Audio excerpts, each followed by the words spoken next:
공인중개사법령실무 장석희입니다. 자, 오늘은 113쪽 공동사용, 지난 시간에 이어서 공동사용 부분 중에 조금 못한 게 있습니다. 자, 먼저 113쪽 맨 위 가로 2번에 보면 중개사무소 공동사용 절차가 있습니다.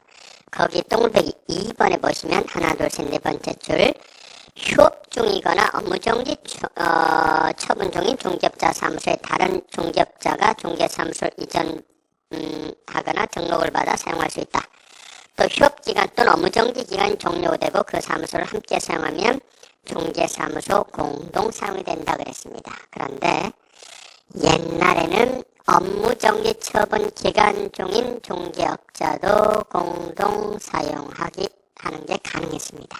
그러나 지금은 법이 개정돼서 그게 안 됩니다. 따라서 거기에 휴업 중이거나 업무정지 처분 여기를 지워버리세요. 그냥 휴업만 남겨놓으시고 업무정지는 첫 번째 줄에서도 지워버리시고 두 번째 줄에서도 업무정지는 지워버리시기 바랍니다. 자, 지금은 이제 법령이 개정돼서 업무정지 처분 기간 중에는 그렇습니다. 공동사용이 된다, 안 된다?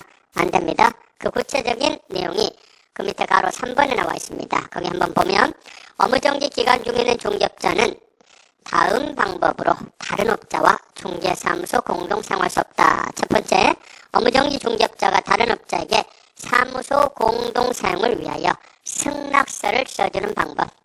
자, 승낙서 써주면 된다, 안 된다? 안 돼요? 안 됩니다. 안 됩니다. 다만 업무정지 중개업자가 영업정지 처분을 받기 전부터 그 사무소 공동 사용 중인 다른 중개업자에게 대해서는 제외합니다. 2항 업무정지 중개업자가 다른 중개업자의 중개사무소를 공동 사용하기 위하여 중개사무소 이전 신고하는 방법 된다, 안 된다, 안 된다. 그렇죠? 무슨 말입니까? 업무정지 처분을 받은 중개업자가 있습니다. 그러니까 공인중개사인 중개업자 갑이 있습니다. 그런데 업무정지 6개월을 받았다고 가정을 해봅시다. 그런데 시장에서는 이 업무정지 처분을 받은 중개업자가 공동사용, 중개사무소 공동사용 제도를 이용해서 변칙적으로 업무를 하는 경우들이 많았다 그 말입니다. 이를 막기 위해서 이제는 업무정지 기간 중에는 공동 사용할 수 없습니다. 예컨대 이 양반이 6개월간 업무정지 처분을 받았다. 그렇다면 6개월간 업무를 할 수가 없지요. 자, 그런데 인근의 다른 중개업자 A하고 짜가지고요. A를 꼬셔가지고 자기 사무소로 이전하라고 합니다. 이전을 하라고 합니다. 내가 승낙서를 써줄 테니까 이 안으로 들어와서 하세요. 그러시고 이전 신고하고 사무소를 씁니다. 그렇다면 원래는 업무정지 받은 중개업자 갑의 사무소니까 문을 열면 안 되지만 여기서 A가 업무를 합니다. 그러다 보니까 사무소 문을 열어놓을 수밖에 없고 기존의 고객들은 갑의 사무소를 실제로 드나들게 되고 변칙적으로 업무를 합니다. 이런 걸 막기 위해서 자, 지금은 이제 업무정지 기간 중인 중개업자가 있다. 그자의 사무소를 다른 자가 이용하기 위해서 승낙서 써주는 것은 된다, 안 된다? 안 된다. 그 말입니다. 하나만 더. 자, 이번에는 업무정지 처분 기간 중인 중개업자가 있습니다. 6개월간 업무정지 처분을 받았어요. 그런데 업무정지 처분 기간 중에도 사무소 이전 자체는 원래 가능합니다. 지금 저 길 건너에 사거리에 괜찮은 사무실이 공실이에요. 나왔어요.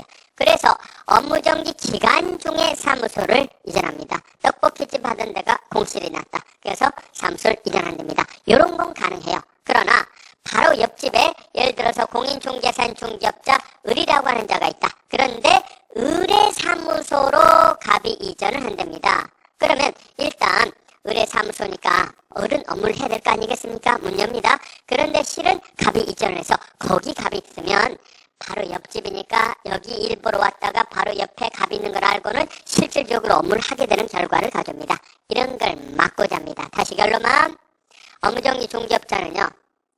다른 업자와 공동 사용하시면 안 돼요. 자, 그 방법으로 첫째, 업무정지 중개업자는 자기 사무소를 쓰세요 라고 승낙서 써주면 된다, 안 된다? 안 됩니다. 또는 그자가 업무정지 중개업자가 다른 중개업자 사무소로 이전하는 것도 된다, 안 된다? 안 된다. 그 말입니다. 그렇습니다. 그래서 그 부분이 바뀌었으니까 물어볼 가능성이 있습니다. 주의하셔야 됩니다.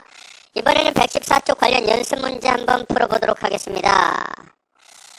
자, 20일의 기출문제입니다. 사무소 설치에 관한 설명입니다. 옳은 것을 고르시기 바랍니다. 1번, 사무소 설치 기준에 관하여 필요한 사항은 국토교통부령으로 정한다. 사실은 굉장히 애매한, 조금 애매한 지문입니다. 사실 21회 때가 이런 식의 지문이 몇 개 나왔어요.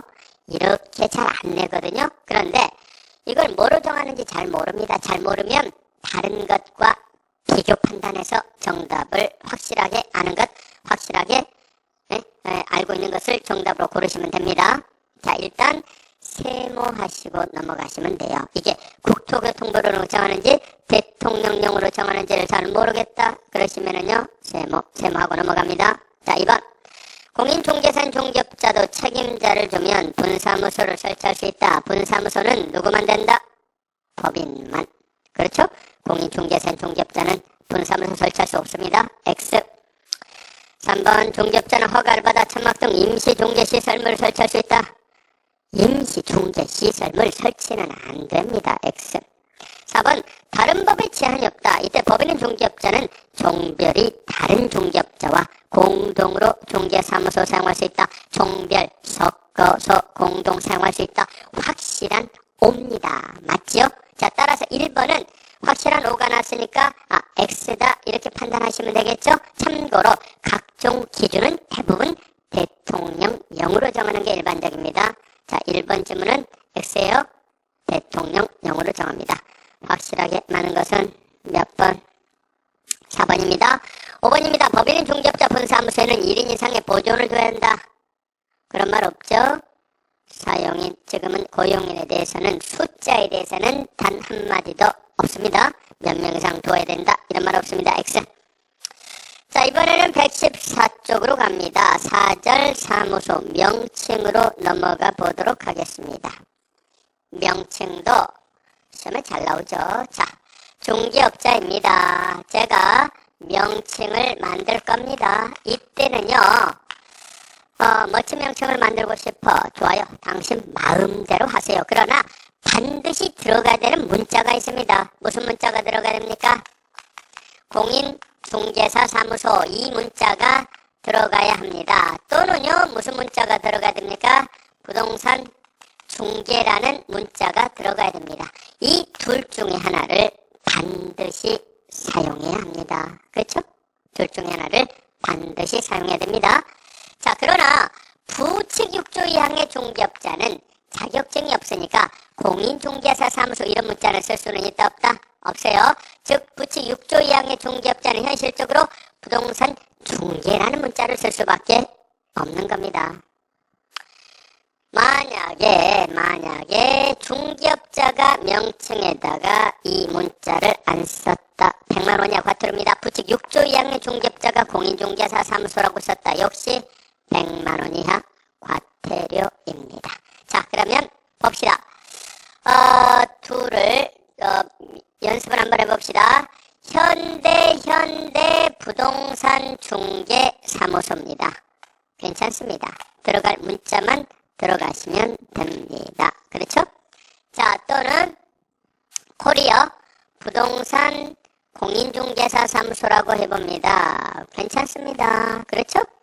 들어갈 문자만 들어가시면 됩니다. 두 개 다 합쳐봅니다. 현대 부동산 중개 공인중개사 사무소.